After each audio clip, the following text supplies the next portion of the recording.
It began with a mask, cheap, blank, and lifeless, a handful of fake leaves, a few lights, a camera in a borrowed house. From those scraps, John Carpenter built a nightmare that would outlive them all.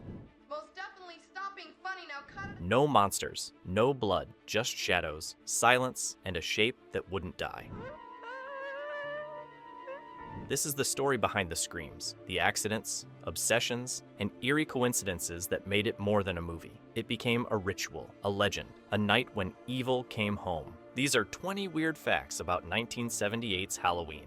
Number 1. Long before Michael Myers stalked Haddonfield, he lived inside John Carpenter's mind, born from one haunting encounter. As a film student, Carpenter visited a psychiatric hospital in Kentucky as part of a class project. Among the patients, he noticed a young boy, maybe 12 years old, standing completely still, staring at nothing. When Carpenter met his eyes, the boy turned and fixed him with what the director later called a look of pure evil. That stare followed him for years, a blank gaze that wasn't angry or sad, just empty. When writing Halloween, Carpenter poured that memory into Michael Myers, a boy who kills without reason, without emotion. The moment Carpenter saw that child, he understood that true horror doesn't scream or snarl. It looks right through you, calm, cold, and forever watching. Number 2. The most famous face in horror was never designed for fear. It was a $1.98 Captain Kirk mask, played by William Shatner from Star Trek, from a Hollywood costume shop. Production designer Tommy Lee Wallace bought 2 options for the crew to test: a clown mask and a Captain Kirk mask. They chose the latter, stripped away the eyebrows and sideburns, widened the eye holes, teased the hair, and spray painted it ghost white. When Carpenter saw it under dim blue light, he said it looked like death. What had once been a smiling starship captain became a blank, soulless void. That accidental transformation defined Michael Myers, not as a man, but as a shape. A face with nothing behind it except silence and breath. Number 3. Every name in Halloween carries a ghost, and Dr. Sam Loomis's is one of the most deliberate tributes in horror history. John Carpenter borrowed it directly from Alfred Hitchcock's Psycho, where Sam Loomis, played by John Gavin, was Marion Crane's boyfriend. Carpenter, a lifelong Hitchcock devotee, loved the idea of passing the torch. The man who tried to save a woman from one killer becomes the man trying to stop another, and the homage didn't stop there. Casting Jamie Lee Curtis, daughter of Psycho's Janet Leigh, completed the circle. It was cinematic lineage disguised as coincidence, the daughter of one scream queen inheriting her mother's crown. Halloween wasn't just inspired by Psycho, it was built from its DNA, transforming psychological suspense into something colder, quieter, and infinitely more modern. Number 4. The infamous Myers house, the one where young Michael committed his first murder, was never a studio set. It was a real, rotting, 2-story home on Meridian Avenue in South Pasadena, California, condemned and nearly demolished before filming. John Carpenter's crew rented it for next to nothing, scrubbing and repainting one side to look like a cozy family home for the 1963 prologue,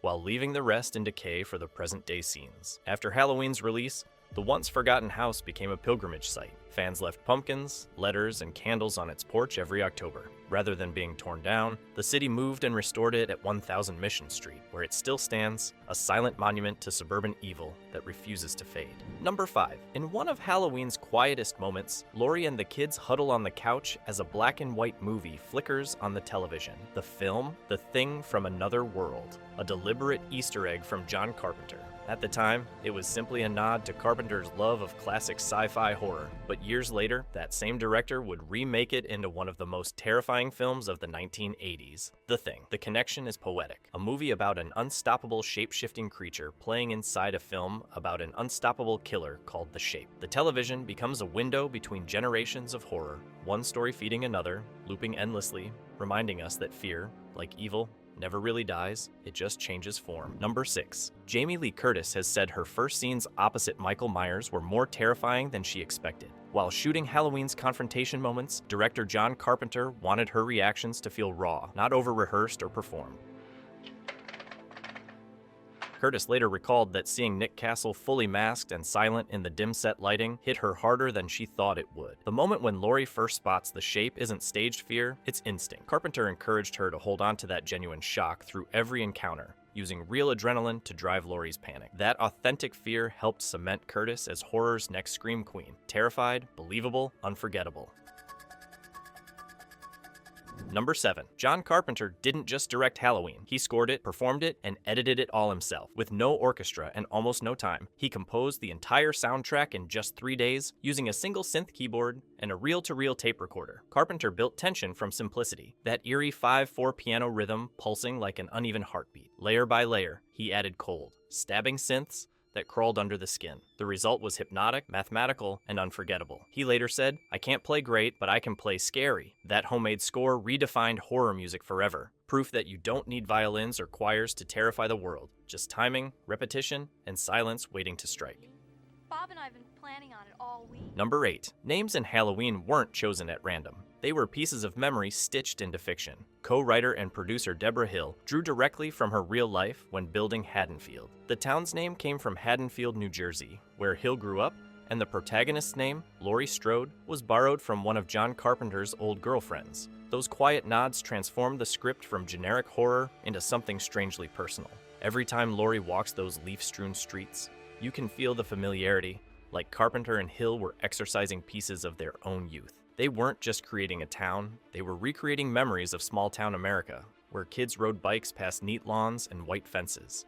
Then, they burned it down with fear. That collision of nostalgia and nightmare is what made Halloween timeless. Number 9. Because Halloween was shot completely out of sequence, John Carpenter faced a problem. How could a first-time actress like Jamie Lee Curtis track her rising terror when the story jumped around day to day? His solution was genius in its simplicity, a fear meter. Before each scene, Carpenter would quietly tell her a number between 1 and 10. You're at a 3 for mild unease, or you're at a 9 for full-blown panic. It became a secret code between them, calibrating her fear precisely as Laurie's night spiraled into madness. By the time she's sobbing in the closet, Curtis is living at a 10, trembling, raw, and completely believable. The method worked so well it became one of Carpenter's signature directing tricks. Proof that terror, when measured right, feels terrifyingly real. Number 10. Here's the twist that shocks new viewers. There's almost no blood in Halloween. Unlike its later imitators, Carpenter relied entirely on composition, lighting, and pacing for horror. You never see gore up close. Only suggestion. Carpenter even joked, "It's not about blood, it's about shadows."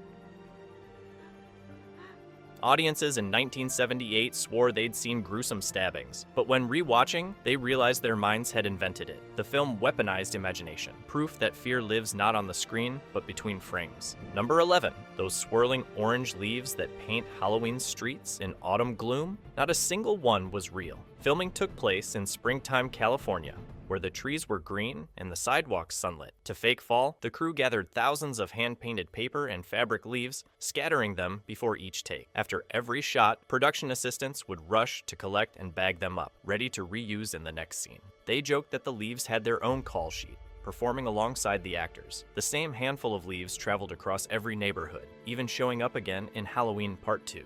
Like Michael Myers himself, those leaves refused to die, drifting eternally through Haddonfield's endless October night. Number 12. When Halloween rolled credits, audiences saw something curious. The music was credited to the Bowling Green Philharmonic Orchestra, a group that didn't exist. It was actually just John Carpenter and a few collaborators recording synth tracks in a tiny studio. The name was an inside joke, a nod to Carpenter's hometown of Bowling Green, Kentucky, and a clever way to make the film seem larger than it was. In reality, the orchestra was one man, a keyboard, and 3 days of late-night sessions. Carpenter layered minimal, pulsing rhythms over eerie silences, transforming simplicity into symphony. The fake credit wasn't meant to deceive. It was a wink at the audience. Horror didn't need 100 violins. It just needed one heartbeat. Number 13.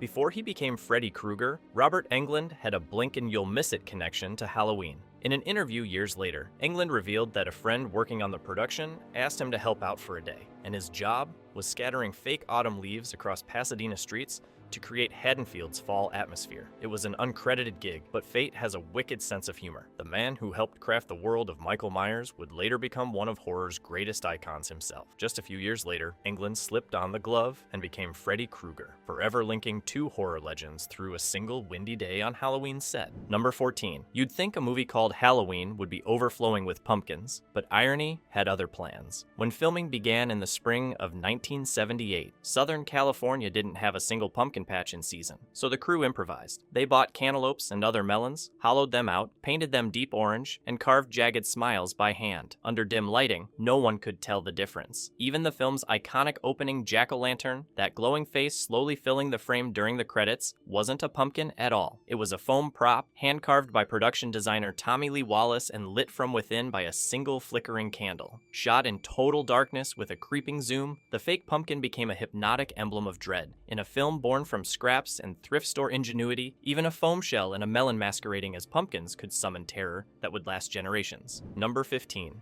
That sharp slicing shunk every time the knife hit flesh. It wasn't a real blade or flesh. Sound designer Dan Wyman reportedly used a knife stabbing a watermelon and other fruits to create the illusion. Combined with Carpenter's minimalist score, the result was unnerving because it didn't sound like movie violence. It sounded organic, yet off. The mind fills in the blanks. The low-budget audio trick became so effective that decades later, studios still imitate that subtle, wet crunch texture in horror mixing. Proof that a few groceries and a microphone can scare the world more than any million-dollar soundstage. Number 16. You think great films need years of gestation? Think again. The screenplay for Halloween was written with a manic urgency in just 10 days, according to multiple accounts. But inside that scramble lies a haunting strand. Early drafts gave this film a very different name, The Babysitter Murders. That was the seed. But producer Irwin Yablans thought giving the story a holiday anchor would give it weight, and Halloween was born. Imagine Carpenter and Deborah Hill locked away for days, hunkered over typewriters, trading scenes with frenzied energy. Hill, with real babysitting experience, shaped the voices of Laurie, Annie, and Linda with authenticity. Carpenter wrote Loomis's monologues,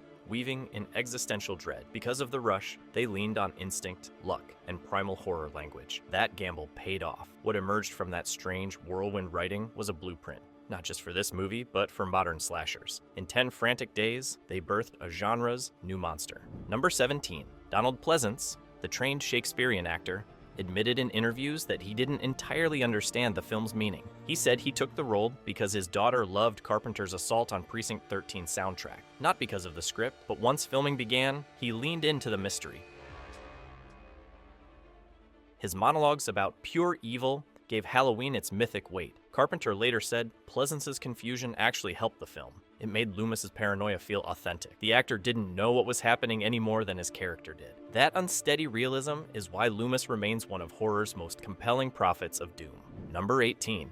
It's hard to imagine now, but Halloween was stitched together from pure thrift. The wardrobe department practically non-existent, with the entire film's budget scraping by at $300,000. There was no room for designer costumes or duplicates. Most of the actors simply wore their own clothes, pulled straight from their closets. The only character with a planned wardrobe was Laurie Strode. Her entire look, the prim blouses, the knee-length skirt, the soft cardigan, was bought for under $100 at a JCPenney store in Pasadena. Deborah Hill personally chose the pieces to capture Laurie's innocence. Modest, practical, relatable. That low-budget authenticity became gold. When the murders start, the ordinary turns horrifying, because Laurie doesn't look like a movie heroine. She looks like someone you might actually know.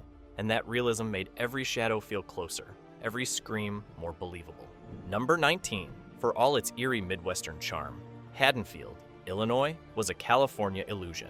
When John Carpenter's camera drifted down those quiet suburban streets, it was actually gliding through Pasadena and South Pasadena, where the sun was brighter, the lawns greener, and the license plates unmistakably Californian. Sharp-eyed fans have noticed it for decades, those golden plates giving away the secret behind the spell.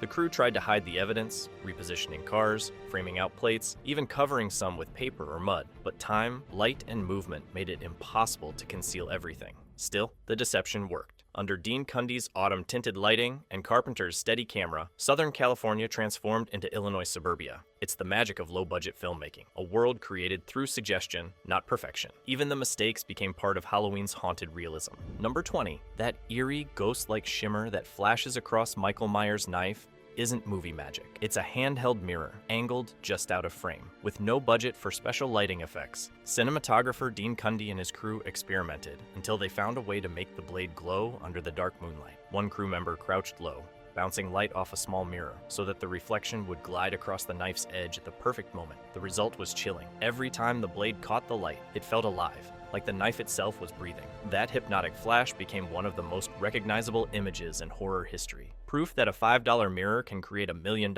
scare. Decades later, Halloween still breathes in the dark corners of cinema. Simple, cold and eternal. The mask changes, the sequels multiply, but the original never blinks. It just watches, waiting for October to come around again. If you loved uncovering the hidden horrors behind this classic, hit subscribe, give this video a like, and tell us, which horror legend should we haunt next?